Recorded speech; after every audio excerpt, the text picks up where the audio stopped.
In this unit of study, we are going to learn about drama, how to identify important plot elements, how authors develop characters throughout a story, and how to identify the theme of a story using the Shakespearean drama, The Tragedy of Macbeth. William Shakespeare was an English playwright who lived between the years 1564 and 1616. He wrote 37 plays and more than 154 sonnets. William Shakespeare lived more than 400 years ago, and you might be wondering, why is he still so popular, and why should we be reading his work? One reason for his popularity is that people can relate to his archetypal characters.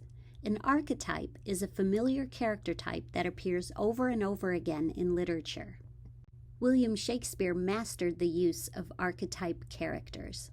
He also centered his stories on themes that include topics of loyalty, power, greed, revenge, love, and these themes are timeless. They are lessons that we still struggle with in our modern day. So even though the style of speaking or the way that the characters say things isn't quite how we would say them today, the archetypal characters plus themes that we can all relate to make for some really interesting stories. And The Tragedy of Macbeth is one of these great stories. One style of archetype that Shakespeare liked to use is the tragic hero. A tragedy is a drama in which a series of actions leads to the downfall of the main character, who is called the tragic hero. The tragic hero is usually someone who has a high social rank, like a king or a prince or a nobleman. He has a tragic flaw that leads to his downfall. Often that tragic flaw is hubris, which is a type of excessive pride. At the end of the story, he suffers a type of ruin, either losing everyone he loved or losing things that are close to him, or he dies. But before he does so, he realizes his downfall or his tragic flaw, and so he faces his death with courage and dignity. So here's what this might look like on a plot diagram. At the beginning of our story, our tragic hero has confidence, wealth, happiness, and everything seems to be going his way.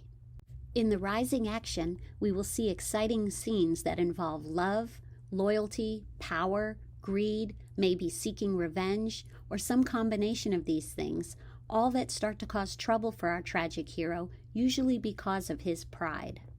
Every scene in the drama will contribute in some way to the rising action, which further develops the plot and will lead to the climax of the story. At the climax of the story, all of the elements come together, and usually the tragic hero realizes how what he has done has affected himself and those around him. The part that makes it a tragedy and not a story with a happy ending like we are used to seeing in our movies is that after the climax of the story, our tragic hero loses everything he loves or he dies. This archetype of a tragic hero is one we see over and over in Shakespeare's plays. In many of our modern action movies or superhero movies, the main character is created around this archetype of a tragic hero. Think about a movie you've seen or a story you've read in which the plot includes one or more of these elements. What was the plot of the movie? What happened to the hero? Write a short summary. If you cannot think of a movie that meets some or all of the criteria for a Shakespearean tragedy, write a paragraph that summarizes your understanding of what you can expect to find in a tragedy written by William Shakespeare.